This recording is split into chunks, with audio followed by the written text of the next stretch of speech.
अब हम देखते हैं एक्सटी ग्राफ या स्थिति समय ग्राफ या पोजीशन टाइम ग्राफ भी बोलते हैं इसको इंग्लिश में।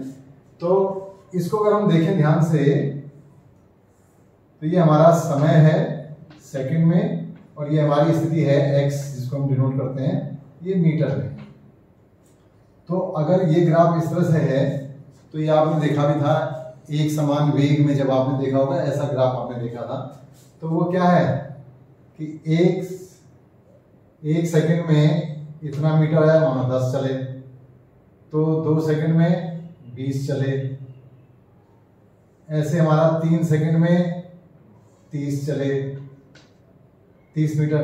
तो ये एक समान चल रहा है। तो जब भी एक समान चाल, एक समान वेग होगा तो ये लाइन कैसी होगी, ग्राफ के साथ बिल्कुल सरल रेखा होगा।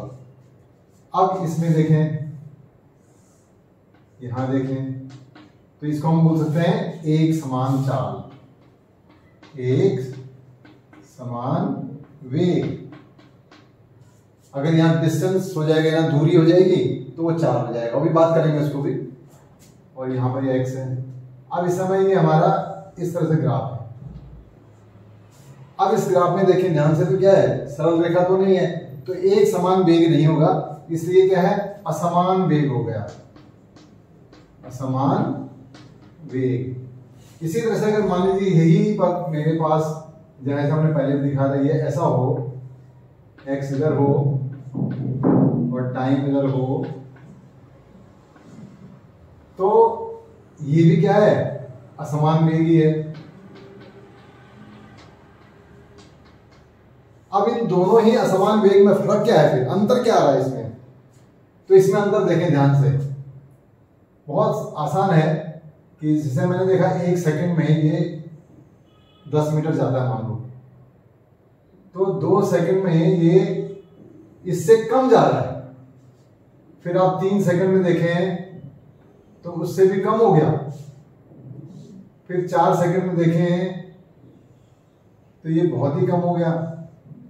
इसका मतलब क्या हुआ, इसका वेग जो है वो क्या हो रहा है, कम होता जा रहा है।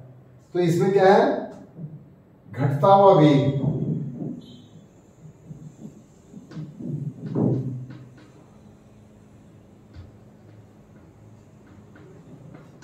वेग घट रहा है, इसका मतलब क्या है, मंदन हो रहा है। तो अभी बात करेंगे ये होता क्या है, ब्रेक लगा रहे हैं आप, गाड़ी में ब्रेक लग रही है, रुक रहे हैं, रुकने की कोशिश कर रहा है।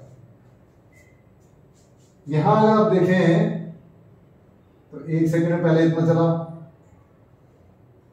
अगले सेकंड में क्या है, ज्यादा चला, अगले सेकंड में उससे बहुत ज्यादा चला, और फिर अगले सेकंड में बहुत ही ज्यादा चला जाता है। देखिए, तो ये भी एक समान वेग नहीं है, असमान वेग है, लेकिन क्या है, बढ़ता हुआ वेग है, बढ़ता हुआ वेग। इसका मतलब क्या है, त्वरण है इसमें, ये त्वरण है इसके अंदर। यहां पर त्वरण नहीं है, अगर है तो त्वरण शून्य है। ये त्वरण अभी डिस्कस करेंगे हम बाद में। अभी उन्होंने जहां वेग बात की, वेग से ग्राफ देख लिया, तो जब हम आगे पढ़ेंगे तो उसको इस समय हम डिस्कस दोबारा भी करेंगे इसको। तो इस तरह से आपने देखा कि जब सरल रेखा हो तो एक समान वेग होगा।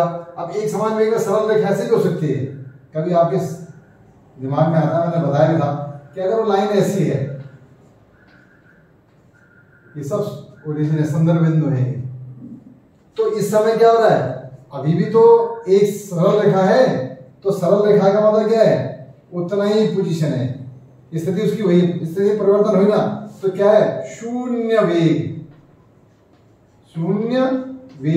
लेकिन समान है ना, 0 0 0 0 0 ही है, तो एक समान ही है, तो इसलिए शून्य वेग हो गया।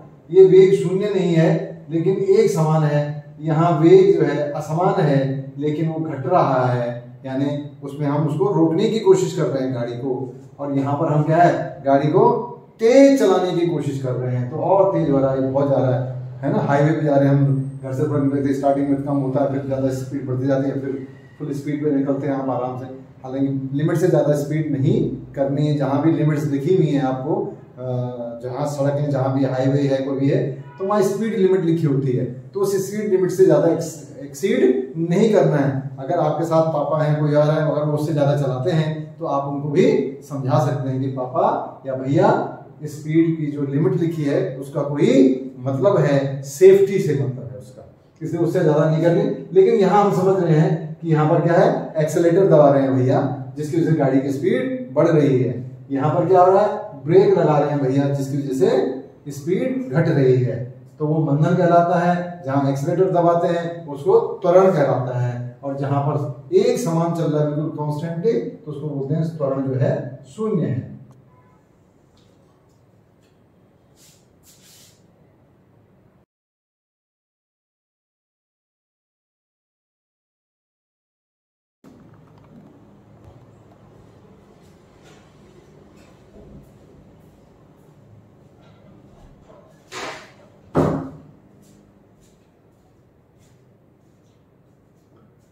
अब आता है dt ग्राफ, यानी दूरी समय ग्राफ।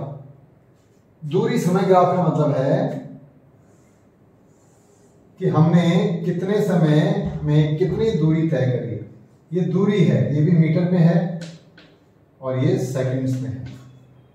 तो अगर ये ग्राफ ऐसे आ रहा है, इसका मतलब है कि वही बात आ गई कि समान समय में समान दूरी तय की हो रही है, तो इसलिए ये क्या होगा, एक समान चाल, एक समान चाल। इसी तरह से अगर मान लीजिए ये t है और ये सेकंड है, ये d है, अब ये इस तरह से जा रही है, तो इसमें फिर वही बात है कि एक सेकंड में कम दूरी तय करी, अगले सेकंड में ज्यादा दूरी तय कर रहा है, अगले सेकंड में फिर और ज्यादा दूरी तय कर रहा है। तो ये क्या है, असमान चाल हुई, असमान चाल, और बढ़ती हुई चाल है, बढ़ती हुई चाल, यानी चाल इस बार बढ़ रही है, वो तेज तेज चल रहा है। और इसमें जो है, यहां समय अगर हम ले लें सेकंड में टाइम, और इधर हम बोले दूरी मीटर में, और ये ग्राफ इस तरह से हो रहा है, तो इस समय आपने क्या देखा, एक सेकंड में ज्यादा है, अगले सेकंड में थोड़ा कम हो गया, अगले सेकंड में उससे और कम हो गया। तो ये क्या है, असमान चाल ये भी है, जैसे असमान वेग था वैसे असमान चाल है यहां पर, और चाल घटती हुई है, चाल घटती हुई या घटती हुई चाल। तो यहां चाल घट रही है, वो कम कम हो रहा, थक गया, थक रहा है, इसे धीरे धीरे चल रहा है। यहां भी जोश है, एकदम भाग रहा है। जब आप रेस भी लगाते हैं तो शुरू में बहुत तेज भागने लग जाते हैं, लेकिन अंत में जाते जाते जो है, जब थक जाता है तो उसकी चाल कम होती चली जाती है, तो उसमें एक ही बार में दो हो जाते हैं। उसको हम ऐसे दिखा सकते हैं, जो आपका भागने का है, शुरू में आप तेज भागने की कोशिश करते करते फिर उसके बाद धीरे धीरे धीरे धीरे क्या होता है, थक जाते हो। तो यहां तक क्या है, ओ, ए और बी, तो ये बढ़ती हुई चाल और ये घटती हुई चाल, ये भी आप समझ सकते हैं। बढ़ती हुई चाल ओ ए और घटती हुई चाल ए बी। दोबारा देख सकते हैं कि यहां पर एक समय में, यानी समान समय में समान दूरी तय कर रहा है। देखो, एक सेकंड में इतना चला, अगले सेकंड में भी उतनी चला, अगले सेकंड में उतना ही चला, तो एक समान चाल है।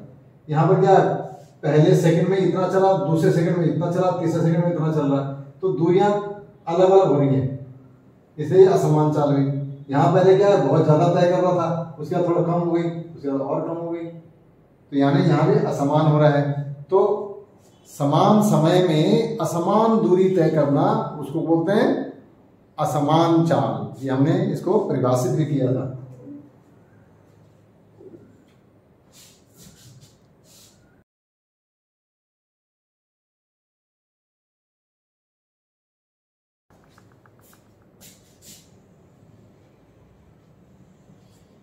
अब एक क्वेश्चन है 9th क्लास के बच्चों के लिए विशेषकर है, और इसमें आप जो बच्चा सबसे पहले कमेंट बॉक्स में सब सही आंसर देगा उस बच्चे को प्राइज देंगे।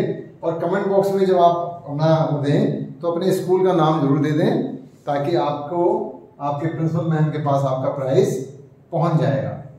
तो ये प्राइज जरूर हम देंगे आपको, लेकिन उसी को देंगे, एक मिलेगा जो उसका सबसे पहले आएगा जवाब और सही है।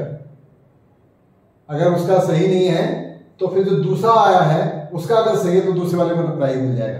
तो इसमें ध्यान ये रखना है कि जल्दी नहीं मचानी, पहले एक बार उनको ध्यान से देखना है, ध्यान से समझना है, और जैसे बिल्कुल लगे कि मेरा बिल्कुल सही है तो कमेंट बॉक्स में एकदम जवाब दे दीजिए कि पहला ऐसा है, दूसरा ऐसा है, तीसरा ऐसा है। तो जज के सारे सही होंगे और सबसे पहले जिसकी एंट्री हुई होगी उसको प्राइज मिलेगा।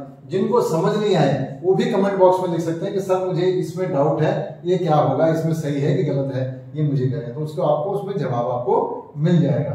और चैनल को जरूर सब्सक्राइब कर लें, और इसी तरह से आपको आगे भी जो है अपॉर्चुनिटीज मिलेंगी, सीखने के साथ साथ प्राइज मिलेगा, तो कोई बुराई नहीं है। तो आपके प्रिंसिपल मैम या प्रिंसिपल सर के पास जो है वो प्राइज आपको पहुंच जाएगा अगर आप सही जवाब दे देते हैं सारे और सबसे पहले देते हैं।